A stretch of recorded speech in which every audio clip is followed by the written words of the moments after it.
இந்த நாளிலும் இந்த 81ஆம் சங்கீதத்தில் அநேக காரியங்கள் இருந்தாலும் கர்த்தருடைய பரிசுத்த நாமத்துக்கு ஸ்தோத்திரம். ஒரே ஒரு வசனத்தை நாம் வாசிக்க போகிறோம். அதில் பார்க்கும்போது வாசிக்கலாம். ஒரே ஒரு வசனத்தை கடைசி, அதாவது 10ஆம் வசனத்தை முதலாவது வாசிக்கலாம்.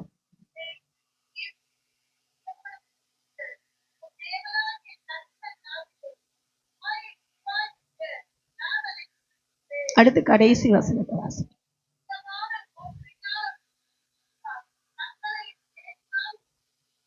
ஆமென். கர்த்தருடைய பரிசுத்த நாமத்துக்கு ஸ்தோத்திரம். 2 காரியம் இங்கே சொல்லப்பட்டிருக்கிறது. ஒண்ணு, உன் வாயை விரிவாய் திற, அதை நான் என்ன செய்வேன்? நிரப்புவேன். கர்த்தருடைய பரிசுத்த நாமத்துக்கு ஸ்தோத்திரம். 2வது என்ன சொல்லப்பட்டிருக்கிறது? எதனால நிரப்புவார்னு சொல்லியிருக்காரு. உச்சிதமான கோதுமையினால், கண்மலையின் தேனினால் உன்னை திருப்தியாக்கும். 2 காரியத்தால திருப்தியா, கோதுமையும் தேனும் கொடுத்து திருப்தியாக்குவாராம். என்ன டிஃப்ரெண்டா இருக்கு. வாயை விரிவாய் திற, முதலாவது நான் நிரப்புவேன். முதல்ல எதனால நிரப்ப போறேன்னு நிறைய இருக்கு, அது நிரப்புறதெல்லாம் இருக்கு. அது இல்லாம அதுல ஸ்பெஷலா என்ன செய்வார்? உச்சிதமான கோதுமையினாலும் கண்மலையின் தேனினாலும் உன்னை திருப்தியாக்கும். உலக பிரகாரமா பார்த்தாலும் கோதுமை ரொம்ப ஸ்ட்ரென்த். நிறைய பேர் மைதாவாங்க. மைதா எல்லாம் வெறும் வேஸ்ட் மாவாது. பரோட்டா சாப்பிட்றாங்கல்ல, எல்லாருக்கும் பாதி பேருக்கு ப்ராப்ளம், வயிறு ப்ராப்ளம். தொடர்ந்து சாப்பிட்டா கேன்சர் வரும்டா. ஆனால் கோதுமை என்னது? உச்சிதமான கோதுமை.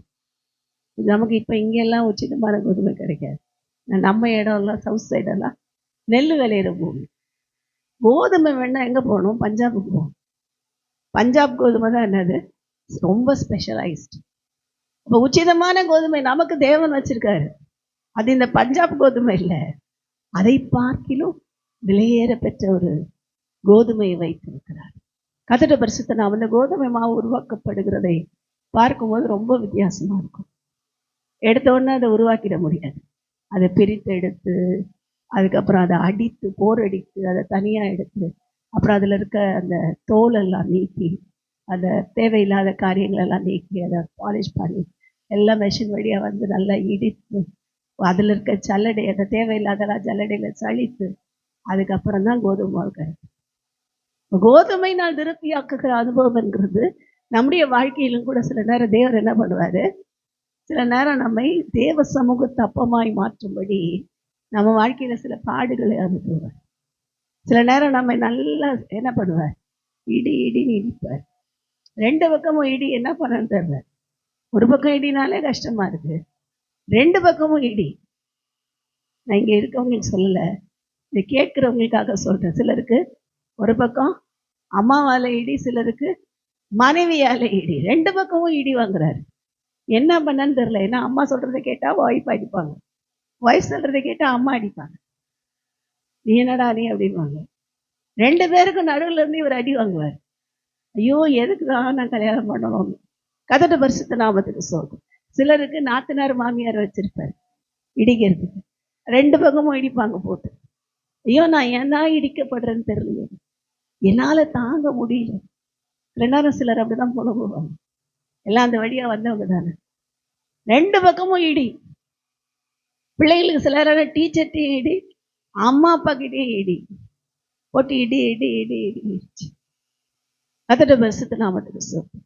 இது எல்லா பக்கமும் இடித்து நொறுக்கி அதை மாவாக்கி, கோதுமை மாவு பார்க்க நல்லா கோல்டன் கலர்ல இருக்கும். மாவும் கோல்டன் கலர்ல இருக்குமா? மாவு எப்படி இருக்கும்? வெளவெளேர்னு இருக்கும். அதோட கலரே மாறி போயிடும். அது தன்மையை இழந்து, தன்னுடைய சுபாவத்தை இழந்து. இன்னைக்கு தேவன் விரும்புறதெல்லாம் அதான். நான் எப்படி தெரியுமா? பயங்கரமான ஆளு, நான் எவ்வளோ பெரிய ஆளு, என் படிப்பு என்ன, இந்த தன்மை இழந்துரும். தேவ சமூகத்துக்கு வரும்போது நான் யாருங்கிறதெல்லாம் மறந்துடும். தன் தன்மை இழந்து, தன்னுடைய சிறப்பை இழந்து, தன்னுடைய மேன்மையை விட்டு நான் ஒன்றும் இல்லைன்னு சொல்ற வரைக்கும் இடிச்சுக்கிட்டே இருப்பார். நான் ஒன்றும் இல்லைன்னு சொல்லும்போது தான் தேவன் என்ன செய்வார்? இடிக்கிறத நிறுத்துவார். அப்படியே விட்டுற மாட்டார். கொஞ்ச நாள் ரெஸ்ட் கொடுப்பார். நல்ல வெயிலில் காய போட்டு கொஞ்ச நாள் ரெஸ்ட் கொடுத்து திரும்ப அது மாவாக்குறதுக்கு என்ன பண்ணுவாங்க, அதை திரும்பவும் எண்ணெய் ஊற்றி நல்லா இடிச்சு அதான் சாஃப்டா இருக்கும். சப்பாத்தி எப்போ சாஃப்டா இருக்கும்? இடுன்னு இடிச்சு செய்யற சப்பாத்தி தான் சாஃப்டா இருக்கும். என்னதான் இன்னைக்கு டஃப்ல உண்டு பண்றதுக்குன்னு பெரிய பெரிய மெஷின்ஸ் வந்தாலும் கையில பிசைஞ்சு சாப்பிட்ற சப்பாத்திக்கு ஈடா இருக்காது. அதுவும் சாஃப்டா இருக்கும். அப்ப நல்ல சாஃப்ட் ஆக்கி இது வரைக்கும் கடினமா இருந்தது. இது வரைக்கும் அப்படின்னா முள்ளு குத்தும். ஆயினா போதும், இது டபுள் ஆகி சொல்லும். என்ன அப்படின்னா என்ன இப்ப என்ன வேணும் அப்படின்னு கேட்கும் போதே அப்படிதான், என்ன என்ன என்ன வேணும். அடுத்த ஆளு அமைதியாயிடணும். அதில் பேசும்போதே உடனே எதிர்ப்பு. அப்படி இருந்த ஆளை இப்ப என்னன்னு கேட்டா கூட அமைதியா இருக்கும். என்னதான் திட்டிட்டு போனாலும் வாய் திறக்காது. காரணம் என்ன? தேவன் இடித்து நொறுக்கி அவருக்கு லக்காக்கினபடினாலே நான் அல்லங்கிற அந்த சுபாவம், இயேசு கிறிஸ்துவில் இருந்த அந்த சுபாவம் நமக்குள் வருகிற அனுபவம் தான் கிறிஸ்தவ வாழ்க்கை. அப்ப கோதுமையா மாற்றி அதை மாவாக்கி அப்புறம் அது சமூகத்துக்கு, தேவ சமூகத்துக்கு போகும். அது வரைக்கும் போக முடியாது. ரெண்டாவது, கண்மலையின் தேன். இந்த தேன் எங்கேயும் கிடைக்காது. இப்போ பாட்டிலில் வரதுல டியூப்ளிகேட். இந்த மலை தேன்னு சொன்னா நம்பாதீங்க. மலை தேன் வாங்கன்னா ஊட்டி கொடைக்கானல் போகும். அங்கே ரியலாக அப்படியே மலையில் அந்த இதில் மரத்தில் தொங்கும், அவங்க எடுத்து. ஆனால் அது அவ்வளோ சுத்தமாக இருக்காது. அதில் எல்லா ஈக்களும் இருக்கும் உள்ள. அதை செத்து போய் உள்ளே கிடக்கும். நம்ம அதை பார்த்தோன்னே ஐயோ எனக்கு வேணாது. ஆனால் அதுதான் ஸ்ட்ரென்த். இந்த கண்மலையின் தேன். அதனால நம்ம என்ன செய்வார், உலக பிரகாரமாகவே நம்ம இஸ்ரவேல் ஜனங்களுக்கு தேவன் நல்ல உணவு பழக்கத்தை சொல்லிக் கொடுத்தார். தேன் சாப்பிட்றவங்களுக்கு சுகர் வராதாம். தேன் சாப்பிட்றவங்களுக்கு கோல்டு பிடிக்காதாம். ஏன்னா அது ஒரு ஆன்டி ஆக்சிடென்ட். உள்ள இருந்து என்ன பண்ணுமா, அந்த தேன் சாப்பிட்ற ஆளுக்கு வேண்டிய நல்ல ஒரு எதிர்ப்பு சக்தி, நோய் எதிர்ப்பு சக்தியை கொடுக்கும். அவ்வளோ அதுக்கு மகிமை. தேவன் கொடுத்த உணவெல்லாம் இஸ்ரவேல் ஜனங்களையே இப்ப பாத்தீங்கன்னா கூட எப்படி இருப்பாங்க இஸ்ரவேல் ஜனங்கள்? நம்மள மாதிரிலாம் இருக்க மாட்டாங்க. நம்ம லேடிஸ்லாம் எல்லாம் கொள்ளும். யாரும் இங்க ஹைட்டுன்னு சொல்லிக்க முடியாது. அவங்களெல்லாம் பாத்தீங்கன்னா நல்லா ஹைட்டா வாட்டா சாட்டமா. இங்க இருக்க ஜென்ஸோட அவங்க எல்லாம் ஹைட்டா இருப்பாங்க. இங்க இருக்கிறவங்களோட நல்ல பலசாலிகளா இருப்பார்கள். காரணம் அவங்களுடைய உணவு பழக்கம். கர்த்தர் என்ன செய்கிறார், உணவிலும் நம்ம சாப்பிட்றதுல கூட ஒரு பழக்கம் இருக்கணும்னு எதிர்பார்க்கிறார். நம்ம பிள்ளைகளுக்கும் அப்படி ஒரு பழக்கத்தை சொல்லிக் கொடுக்க வேண்டும் என்று தேவன் விரும்புகிறார். கர்த்தருடைய பரிசுத்த நாமத்துக்கு ஸ்தோத்திரம். இப்ப தேவன் என்ன செய்யறார், நம்ம பழக்க வைக்கிற தேவன். கண்மலையின் தேனினால் நம்மை திருப்தியாக்கி நம்ம நடந்தப்போ அதுல வாயை விரிவா திறக்கணும், அப்பதான் சாப்பிட முடியும். சில பிள்ளைங்க சாப்பாடு ஊட்டும் போது வாய் முடிக்கும், உள்ளே போகாது.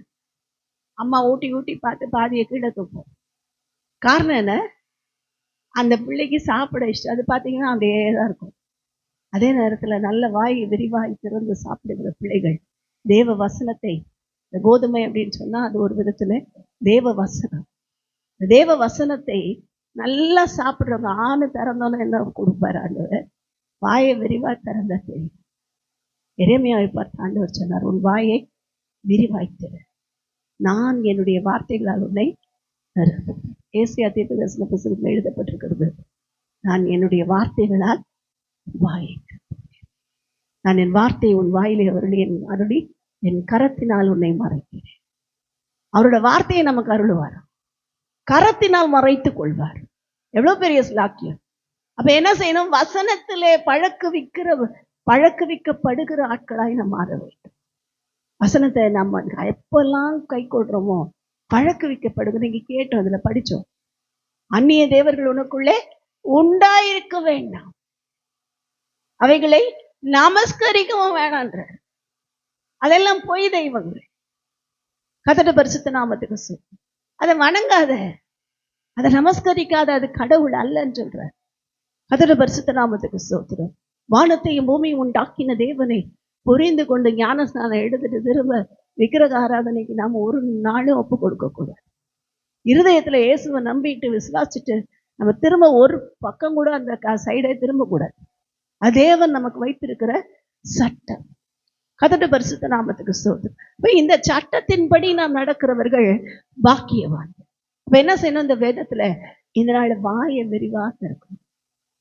தேவன் அந்த நல்ல உணவு தான் நம்மை நிரப்புவார். நல்ல சாப்பாடு கொடுப்பார். இந்த மாதம் ஃபுல்லாக ஹெல்த்தியான சாப்பாடு கொடுப்பார். ரொம்ப பிரியாணி கொடுக்கலனாலும் நமக்கு எது நம்ம உடலுக்கு ஆரோக்கியமோ, ஒருவேளை இன்னைக்கு நீ பழைய சாதம் சாப்பிட்டா தான் உனக்கு ஆரோக்கியம்னா பழைய சாதம் நமக்கு கொடுப்பார். ஒருவேளை நீங்க பிரியாணி சாப்பிட்டா தான் ஆரோக்கியமா இருப்போம்னா பிரியாணியும் கொடுப்பார். என்ன வேணுமோ, எப்ப வேணுமோ, எதை கொடுக்கணுமோ அதை கரெக்டா கொடுப்பார். அப்ப என்ன செய்யணும்? வாயை விரிவாய் திறக்கும். தேவ சமூகத்துல உட்கார்ந்து வாயை விரிவாய் திறக்கும் போது நமக்கு ஏற்ற உணவை கொடுக்கிறார். அது மாத்திரமல்ல, தேவன் என்ன செய்கிறார்? அவருடைய வார்த்தையினால் நிரப்புகிறார். அவருடைய வார்த்தையினால், தீர்க்க தரிசன வார்த்தைகளால் நம்ம வாயை நிரப்புவார். நம்ம பேசும்போதே தீர்க்க தரிசனமா மாறிடும். நம்ம சொல்லும் போதே தேவன் அதை அங்கீகரிப்பார். தேவன் கிரியை செய்வார். நம்ம என்ன சொல்றோமோ அது அப்படியே நடக்கும். என்ன பண்ண? வாயை விரிவாய் திறக்க வேண்டும். அது மாத்திரமல்ல, வாயை விரிவாய் திறந்து பரிசுத்த ஆவியின் வார்த்தைகளை பேச வேண்டும். ஆவியினாலே நிரம்பி அந்நிய பாஷையோடு பேச வேண்டும். இந்த 3 காரியத்தையும் அவர் நிரப்பிட்டார்னா போதும். ஏன்னா இந்த வாய் தான் எல்லாத்துக்கும் பிரச்சனை. எல்லா வீட்லையும், எல்லா குடும்பத்திலையும் நல்லா இருக்கவங்க கூட பிரிஞ்சு போறதுக்கு ஒரே காரணம் என்ன? வாய் தான். சும்மா இருக்காது வாய். எதையாவது சொல்லி குழப்பம் பண்ணி, எதையாவது சொல்லி வீட்டில் சண்டை போட்டு ஒருத்தருக்கு ஒருத்தர் பிரிவினை வந்துடும். சும்மா தான் இருப்பாங்க, நல்லா தான் பேசிட்டு இருந்திருப்பாங்க, வீட்டுக்குள்ள வந்து உட்கார்ந்துருப்பாங்க. ஏதோ ஒரு காரணம், ரீசனே இருக்காது. பிசாஸ் பார்த்துக்கிட்டே இருப்பான். எப்படா இவங்க வாயை திறப்பாங்க? வாயை உடனே என்ன கேட்டேன்? ஒரு புடவை கேட்டேன், வாங்கி கொடுத்தேன். உடனே இவர், உனக்குலாம் ஒரு புடவை கேடா, உனக்குலாம் இதெல்லாம் வாங்கி தரணுமா? நீ என்ன பெருசா வீட்டில் வேலை செஞ்சுட்டேன்? உனக்கு நான் செய்யாத வேலையா? கல்யாணம் கட்டிட்டு வந்ததுலேருந்து அதான பண்ணேன், இதான பண்ணேன். ஒன்று நான் எங்கள் அம்மா வீட்டில் அப்படி இருந்தேன், இப்படி இருந்தேன். இவர் நான் மட்டும் என்ன, உனக்கு என்னென்ன செஞ்சேன்? உனக்கு செஞ்சு தான் நான் கஷ்டப்படுறேன். இப்படியே 2 பேருக்கும் வாய் ஆரம்பிச்சு கடைசியில் வாய் வார்த்தைகள் தான் பிரிவினை உண்டாக்கும். சொல்லுவாங்க, பிரிவினை எப்போ வருமா? நிறைய பேசினா வந்துடும். நல்ல ஃப்ரெண்டு கூட பழகிக்கிட்டே இருக்கிற வரைக்கும், நம்ம அவங்களுக்கு பிடிச்ச மாதிரி பேசுகிற வரைக்கும் பிரச்சனை இல்லை. எதையாவது வாய் திறந்து தப்பானதை நம்ம நினைக்கிறது உண்மையாக சொல்லிட்டா பிரச்சனை இல்லை. நினைக்கிறதும் சொல்ல மாட்டாங்க, உள்ள ஒன்று வச்சுருப்பாங்க. ஆனால் நம்ம சிலருக்குலாம் அப்படி இருக்காது. நினச்சத சொல்லி இதெல்லாம் செய்யாத அப்படின்றாங்க. உடனே பிரிவினை. கர்த்தருடைய பரிசுத்த நாமத்துக்கு ஸ்தோத்திரம். இப்போ இந்த வாயை நாம் என்ன செய்ய வேண்டும்? அநேக நேரங்களில் பரிசுத்த ஆவிக்குள்ளாக்கி எதை பேசணுமோ அதை பேச எனக்கு ஞானத்தார். எப்படி பேசணுமோ, ஒரு வேளை கணவர் புடவை வாங்கி தரணும்னா என்ன பண்ணுங்க? எனக்கு அந்த கலர் ரொம்ப பிடிச்சிச்சு, நீ வாங்கி கொடுத்தா நல்லா இருக்கும், காசு இருக்கா பார்த்துக்கோங்க. அவர் என்ன பண்ணுவாரு? ஒய்ஃப் கேட்டாங்க, இருக்கோ இல்லையா வாங்கிடுவாங்க. கணவர் என்ன பண்ணும்? அம்மா என்கிட்ட இவ்வளோதாம்மா இருக்கிறதுக்குள்ள உனக்கு என்ன வேணுமோ வாங்கிக்கோங்க அப்படின்னா அங்கே பிரச்சனை போயிடும். 2 பேருக்கு நடுவில் ஒரு அண்டர்ஸ்டாண்டிங் வந்துட்டா, நம்ம குடும்பம் இவ்வளோதான் இருக்குது, வாங்க 2 பேரும் போய் நமக்கு பிடிச்ச மாதிரி வாங்கிட்டு வருவோம் அப்படின்னு முடிஞ்சு போயிடும். ஆனால் நீயா நானா அங்கதான் பிரச்சனை. இப்போ தேவன் என்ன விரும்புகிறார்? நம்முடைய வாழ்க்கையிலே நாம் பேசுகிற வார்த்தையிலே கிருபை இருக்க வேண்டும் என்று விரும்புகிறார். நம்ம வாயை என்ன பேசணுமா? முதல்ல வசனத்தை பேசணும். 2வது நம்முடைய வாயை என்ன பேசணும்? கிருபையுள்ள வார்த்தைகளை பேசணும். பேசும்போதே தப்பா பேசக்கூடாது. இப்ப கூட அடிக்கடி நான் சொல்ற வார்த்தை திரும்பவும் சொல்றேன், பிள்ளைகளை சாபம் விட்டு பேசவே பேசாது. பெற்றோர் பேசவே பேசாது.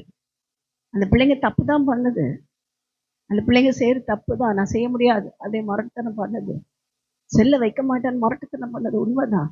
ஆனா என்ன செய்யக்கூடாது? நீ நல்லாவே இருக்க மாட்டேடா, இப்படியே பண்ணி பண்ணி பண்ணி இன்னும் கஷ்டப்பட போற பார், அப்பதான் தெரியும் அப்படின்னு சொல்லிடாதீங்க. ஏன்னா நம்முடைய வார்த்தையை தேவன் பார்த்துக்கிட்டே இருக்கார், பிசாசும் பார்த்துக்கிட்டு 2 பேரும் பார்க்குறாங்க.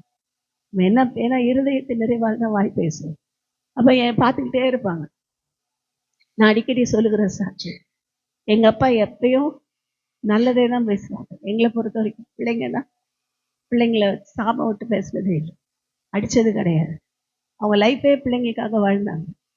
அப்போ எங்கள் அம்மா எதாவது சொல்லுவாங்க, வீட்டில் வேலையை செய்ய மாட்டேங்கிறா அப்படி ஏதாவது என்னை பற்றி குறை சொன்னாங்கன்னா, விடுதா, அவள் கல்யாணம் ஆன அப்புறம் அவர் எல்லாம் வீட்டு வேலை எல்லாம் ஆள் வச்சு பார்த்துக்குவார், அவரே ஹெல்ப் பண்ணுவார், வர்ற மாப்பிள்ளை எல்லாம் எப்போ நான் 1வது 2வது படிக்கும்போது மாப்பிள்ளை நல்லா பார்த்துக்குவாருன்னு சொன்ன வார்த்தை இன்னைக்கு எனக்கு எப்படி இருக்கு? நடந்து கொண்டிருக்கு. அதை அவங்களும் பார்த்தாங்க. அப்ப நம்ம வார்த்தை எப்படி இருக்க வேண்டும்? நன்மையை பேசக்கூடியதா இருக்க வேண்டும். முடிஞ்ச அளவுக்கு எல்லாருக்கும் நன்மையே பேசுங்க. நல்லா இருப்பீங்க சிஸ்டர், கவலைப்படாதீங்க. ஐயோ கேன்சரா, எப்போ வந்துச்சு, ஐயோ இனிமே அவ்வளவுதான், நீங்க எத்தனை மாசமோ தெரியலங்க அப்படின்னு அவங்க சொல்லும் போதே போய் சேர்ந்துருவாங்க. முடிஞ்சு போச்சு. அடுத்த நாள் இவங்களே போய் பரியல் கிரவுண்ட்ல போய் அழுதுட்டு வந்துடுவாங்க. ஐயோ நேற்று தான் சொல்றேன், ஹார்ட்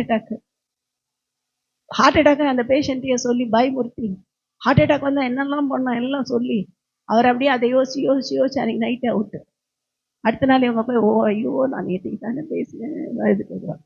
இப்படியெல்லாம் ஆட்கள் இருக்காங்க. நாம அதற்கு அழைக்கப்பட்டவர்கள். நம்ம பேசுறது ஹார்ட் அட்டாக். நம்மளை உண்டாக்கின தேவன் பெரியவர். இந்த வியாதியா நம்ம உண்டாக்கின தேவன் பெரியவர். அவர் அற்புதம் செய்வார். தைரியமா இருங்க. கேன்சர் ஒன்றும் பண்ணாது. தேவன் அனுமதித்தால் ஒழிய கேன்சர் ஒன்றும் பண்ணாது. நீங்க தைரியமா இருங்கன்னு சொல்லி அவங்களை தைரியப்படுத்தி பேசுங்க. அன்பினாலே நிரம்பி பேசுங்க. பேசுற யார்கிட்ட பேசினாலும் அன்பின் ஆவியை நிரப்பி பேசுங்கள். அப்ப என்ன ஆகும்? நம்முடைய வாயின் வார்த்தைகளும் இருதயத்தின் தியானமும் தேவனோட சமூகத்துல பிரீதியாயிருக்கும் என்று 19ஆம் சங்கீதத்துல வாசிக்கிறோம். கடைசி பகுதியில வாசிக்கிறோம். நம்ம வார்த்தை எப்படி இருக்கணும்? தேவ சமூகத்துல பிரீதியாயிருக்க வேண்டும். தேவனுக்கு பிரியமா இருக்கணும். என் மகள், என் மகன் அசுத்தமானதை பேச மாட்டாங்க, தேவையில்லாத பேச மாட்டாங்க, சாபமானதை பேச மாட்டாங்க, நன்மை கொடுக்காத பேச மாட்டாங்க. எல்லாரையும் என்ன பண்ணுவாங்க? உற்சாகப்படுத்தி பேசுவாங்க. உற்சாகப்படுத்தி பாருங்களேன், தானா என்ன வியாதி இருந்தாலும் சுகமாட்டேன். ஒரு நம்பிக்கை கொடுத்து நிறைய பேர் ஃபோன் பண்ணுவாங்க எனக்கு. இந்த டிவி மெசேஜில் இதில் பார்க்குறாங்க, பார்த்து ஃபோன். நேற்று கூட ஒரு சிஸ்டர், யார் பண்ணிக்கலான் இருக்கு சிஸ்டர், எனக்காக ஜெபம் பண்ணு.